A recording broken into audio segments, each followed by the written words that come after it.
warahmatullahi wabarakatuh. Izin Bu, teman-teman semua, kami dari kelompok Morning Glory yang beranggotakan Tias Eka Putri, Meliana Citra, Dia Yulandari, Salwa Salsabila, dan Cindy Aprilia. Di sini kami membahas tentang analisis hukum terhadap rekaman tanpa izin, potensi pelanggaran berdasarkan perspektif pakar hukum UI. Yang pertama adalah latar belakang perkembangan teknologi dan telematika. Teknologi informasi dan komunikasi berkembang pesat, membawa dampak positif tetapi juga menimbulkan potensi pelanggaran. Rekaman percakapan tanpa izin menjadi isu yang semakin relevan, terutama dalam konteks penggunaan telekomunikasi dan media digital, perlindungan hukum atas data dan informasi pribadi, keberadaan undang-undang yang melindungi privasi individu dan keamanan data semakin penting untuk mengatasi potensi penyalahgunaan teknologi telematika. Kasus-kasus hukum yang terkait dengan pelanggaran privasi melalui rekaman tanpa izin, misalnya penyebaran percakapan pribadi tanpa persetujuan. Selanjutnya ada permasalahan. Permasalahan di sini ada pelanggaran hak privasi. Apakah rekaman percakapan tanpa izin merupakan pelanggaran terhadap hak privasi seseorang menurut hukum yang berlaku? Lalu ada keamanan data. Bagaimana hukum melindungi data pribadi dan informasi yang terekam dari serangan dan penyalahgunaan oleh pihak ketiga? Selanjutnya ada pemilik konten digital. Siapa yang memiliki hak atas konten yang direkam dan dibagikan tanpa izin? Apakah ada pelanggaran hak cipta dalam hal ini? Lalu selanjutnya penyelesaian sengketa. Apakah mekanisme yang dapat ditempuh untuk menyelesaikan sengketa yang melibatkan rekaman tanpa izin? Selanjutnya ada teori. Yang pertama ada teori perlindungan privasi. Menurut pandangan pakar hukum, hak privasi adalah hak dasar yang dijamin oleh konstitusi. Pelanggaran hak ini dapat terjadi melalui rekaman tanpa izin yang mengarah pada pelanggaran terhadap kebiasaan individu. Yang kedua ada teori keamanan data. Pengamanan informasi pribadi melalui teknologi adalah bagian dari upaya untuk melindungi hak asasi manusia dan integritas data pribadi dari akses yang tidak sah. Yang ketiga ada teori hak cipta dan kepemilikan konten. Rekaman digital adalah karya yang dapat dilindungi hak cipta dan pembajakan serta distribusi tanpa izin bisa menimbulkan konsekuensi hukum. Selanjutnya ada teori penyelesaian sengketa. Proses hukum terkait sengketa telematika dapat diselesaikan melalui mediasi, arbitrase atau jalur integrasi di pengadilan. Selanjutnya ada metodologi. Pendekatan kuantitatif, studi literatur untuk memahami perspektif hukum yang ada mengenai privasi, data pribadi, dan juga kepemilikan konten digital. Selanjutnya ada kasus tadi, menganalisis beberapa kasus hukum terkait rekaman tanpa izin yang terjadi di Indonesia atau negara lain untuk memberikan gambaran terkait penerapan hukum telematika. Selanjutnya ada analisis perundang-undangan. Mengkaji undang-undang yang terkait dengan privasi, yaitu UU ITE, perlindungan data pribadi, dan hak cipta dalam konteks rekaman digital. Selanjutnya pembahasan. Aspek hukum telematika terbagi menjadi 5. Yang pertama ada aspek privasi. Bentuk rekaman tanpa adanya izin merupakan tindak melanggar privasi seseorang. Lalu yang kedua ada aspek perlindungan data.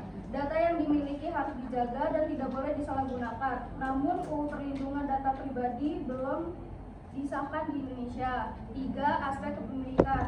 Setiap percakapan, rekaman, atau konten digital memiliki hak cipta dan dapat dilindungi secara hukum. Yang keempat, aspek penggunaan telepon seluler dan telematika.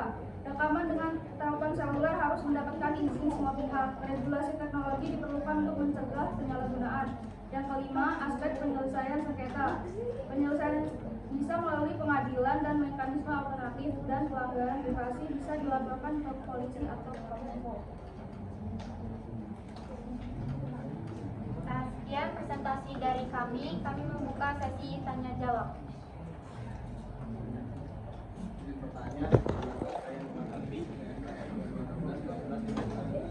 Bertanya, apakah sebuah bentuk rekaman tanpa izin dianggap melanggar hukum? Baik, saya menjawab dari A. Tidak semua rekaman tanpa izin otomatis dianggap melanggar hukum. Keabsahan atau legalitas suatu rekaman tergantung pada konteks tujuan rekaman dan hukum yang berlaku di wilayah tersebut. Di Indonesia, menurut Undang-Undang ITE dan KUHP, rekaman tanpa izin bisa dianggap melanggar privasi terutama jika dilakukan tanpa persetujuan dan digunakan untuk menyebarluaskan isi percakapan pribadi. Namun, dalam beberapa kasus tertentu seperti perekaman untuk kepentingan pembuktian hukum, misalnya untuk melapor privasi. Ada lagi? Ada lagi yang mau nanya? Nggak ada ya?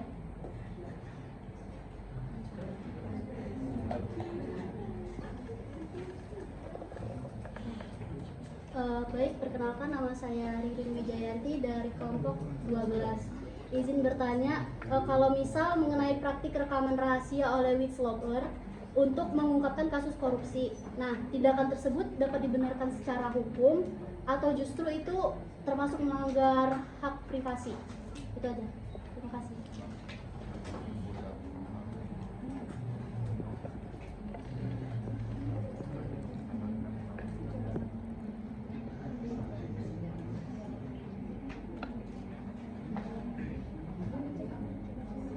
Tolong diulang lagi pertanyaannya. Ini apa? Pendapat mengenai praktik rekaman rahasia oleh whistleblower untuk mengungkapkan kasus korupsi. Nah, tindakan itu tuh tersebut dapat dibenarkan secara hukum atau itu justru melanggar hak privasi?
Secara umum, merekam tindakan korupsi dapat dibenarkan dalam hukum, terutama jika dilakukan untuk mendapatkan bukti dan membongkar tindak pidana.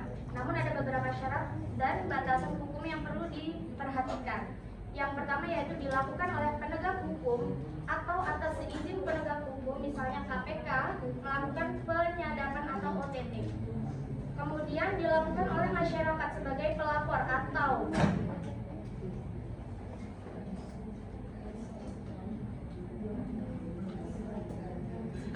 whistleblower dan bukan untuk tujuan fitnah atau pemerasan. Selanjutnya ada bukti rekaman tersebut relevan dan tidak otentik serta tidak diubah-ubah atau tidak diedit untuk menyesatkan. Bagaimana? Apakah ada yang mau bertanya lagi? Cukup? Baik. Saya tutup presentasi kelompok kami. Kurang lebihnya kami mohon maaf. Terima kasih. Wassalamualaikum warahmatullahi wabarakatuh.